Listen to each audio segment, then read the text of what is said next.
नमस्ते, हमेशा खुश रहो बिटिया। I am JV doctor Meenakshi, assistant professor in department of Shalakya Tantra in faculty of ayurvedic science at Jyoti Vidyapeeth women's university. Today in this session, we will discuss about the Pratisaran therapeutic procedure in Shalakya Tantra.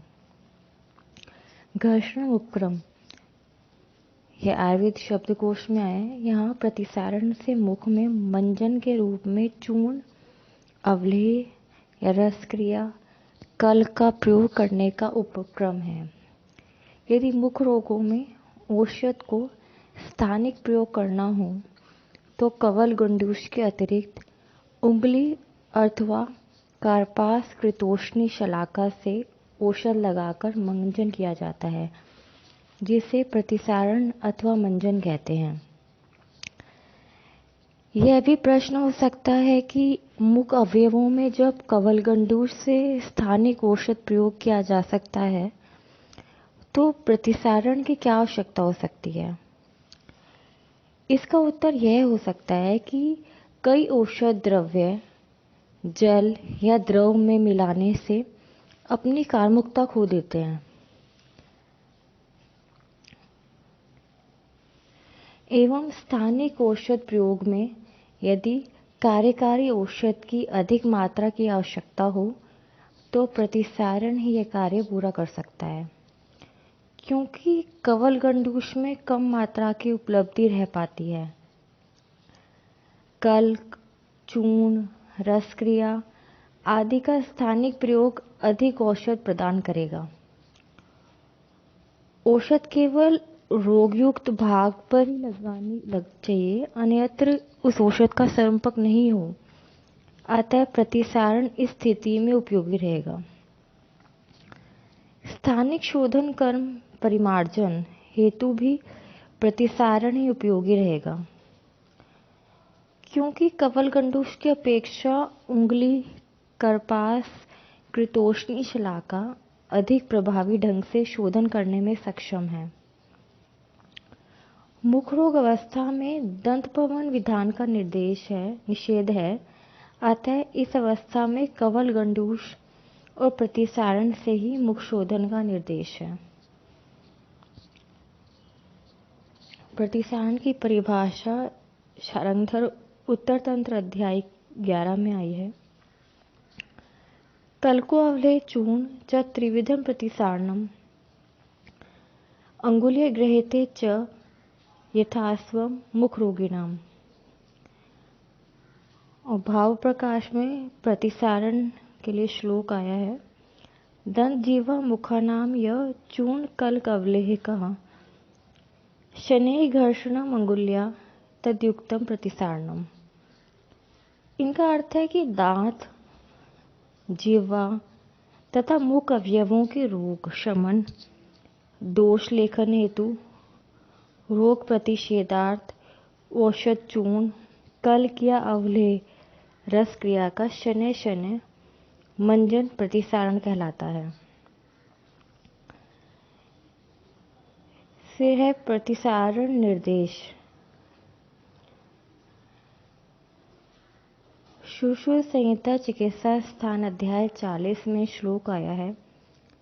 तानेव शम्येत व्याधीन कवलो यान पोहति तद अभिषंद अधिमंद गलशुंडिका आदिशु युक्तया प्रयोज्यम. इसका अर्थ है जिन रोगों का उपशमन कवल से होता है उन्हीं रोगों को प्रतिसारण भी ठीक करता है.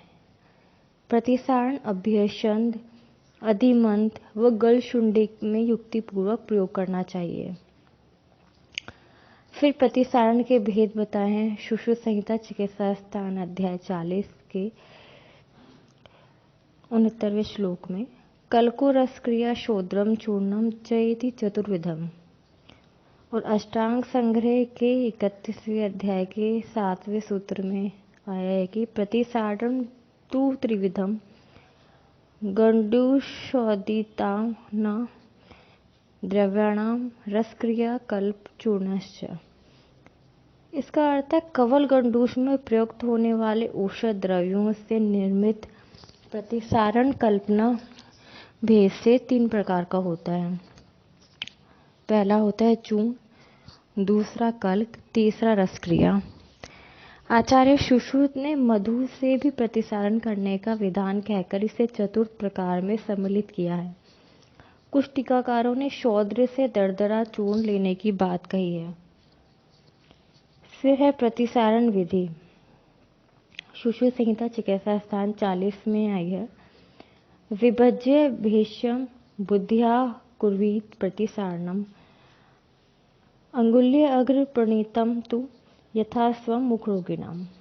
इसका अर्थ है रोग व दोष के अनुसार ली गई औषध को अति सूक्ष्म पीस लें व प्रयोग की जाने वाली कल्पना तैयार कर लें। इसकी कोलस्थी प्रमाण मात्रा लेकर स्वअंगुल्याग्र यानी मध्यम अंगुली से प्रतिसारण करें।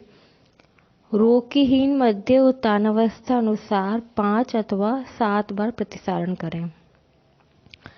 इसके बाद अतिघर्षण या प्रतिसारण का निषेध सुश्रुत संहिता चिकित्सा अध्याय 40 में आया है। नैच एनम अतिघर्षेत अतिघर्षणात् ओषचोष धा क्लेद श्वथु तृष्णा भक्ति छदन वाक संगा भवंती। इसका अर्थ है अत्यधिक प्रतिसारण घर्षण ना करें। अति प्रतिसारण से ओष दाह मुक्लेद एवं शोथ युक्त तृष्णा भक्त द्वेष व वाग्ग्रह यानी स्वरभंग रोग होते हैं। इसका उपाय है रोग अनुसार चिकित्सा करें। फिर सम्यक योग के लक्षण। सुश्रुत संहिता चिकित्सा आसान नहीं हो, अतः प्रतिसारण इस स्थिति में उपयोगी रहेगा।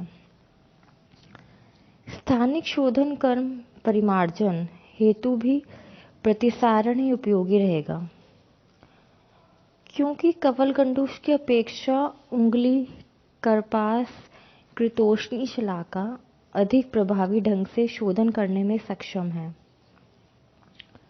मुख रोग अवस्था में दंतपवन विधान का निषेध है, अतः इस अवस्था में कवल गंडूष और प्रतिसारण से ही मुख शोधन का निर्देश है।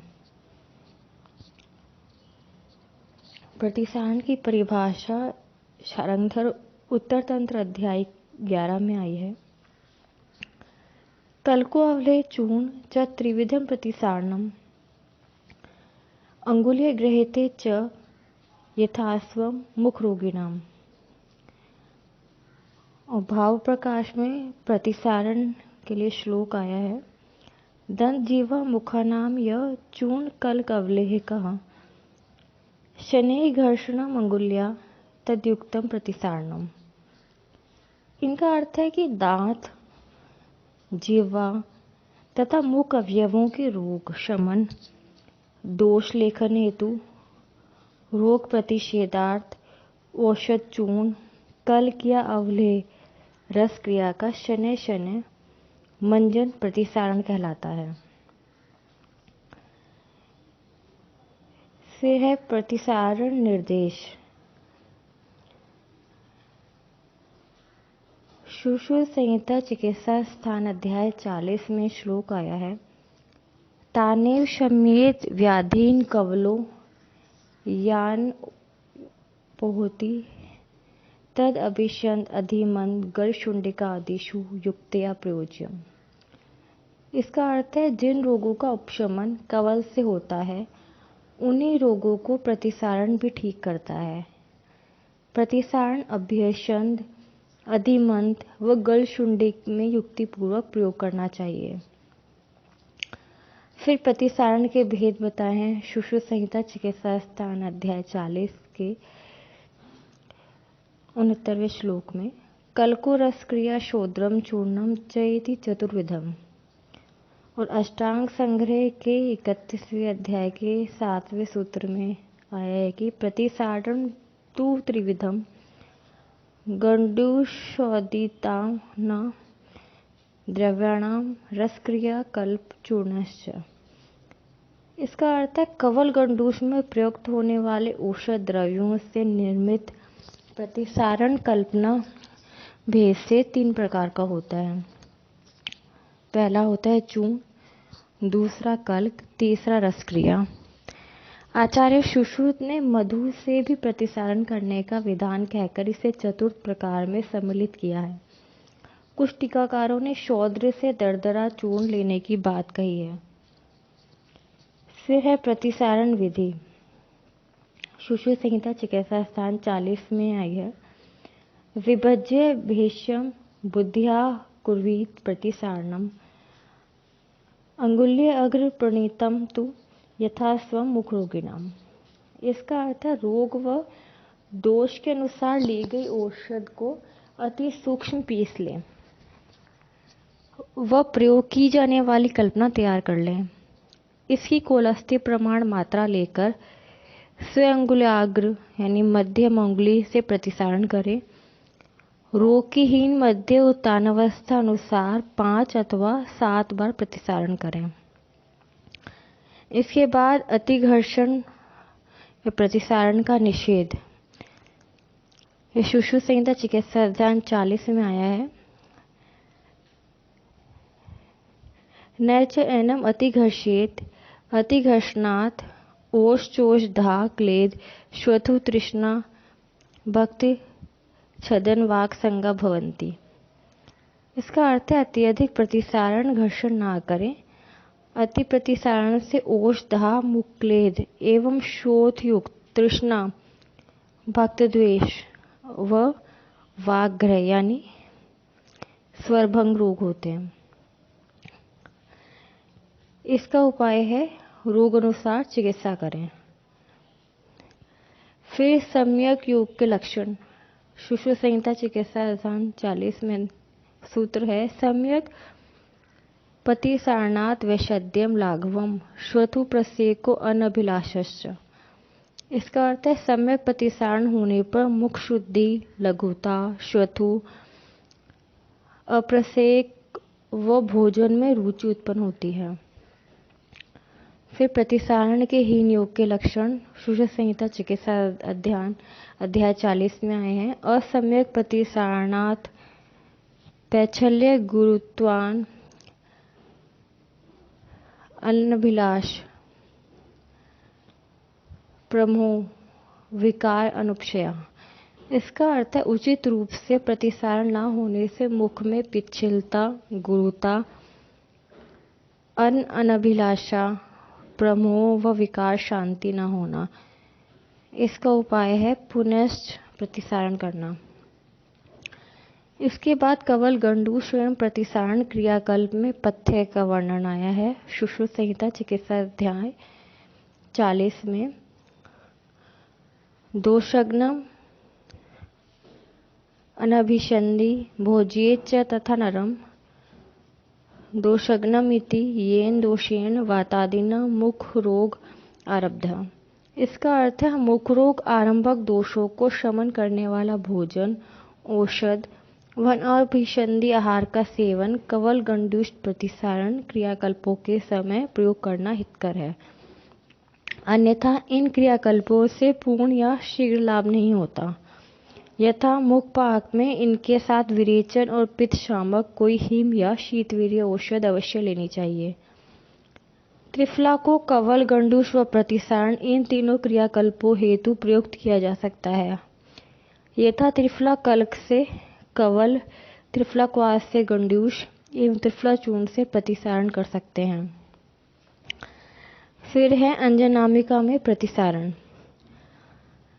अंजनामिका को सर्वप्रथम स्वेदन और तत्पश्चात भेदन करके पुए को बाहर निकाल दें। इसके पश्चात मनेशिला, इलायची, तगर और सेंधा नमक इन चारों द्रव्यों को समान मात्रा में लेकर चूर्ण बना लें और मधु में मिलाकर अंजनामिका पर प्रतिसारण करने से शीघ्र ही लाभ होता है।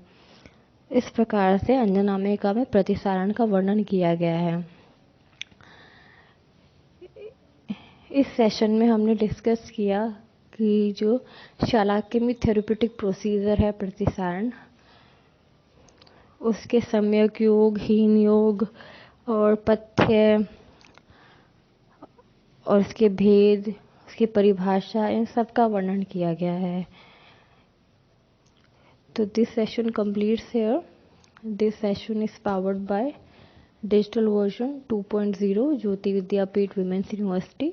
I hope you are satisfied with my digital session. If you have any query, please mention in the comment box. I will resolve it soon. Thank you so much.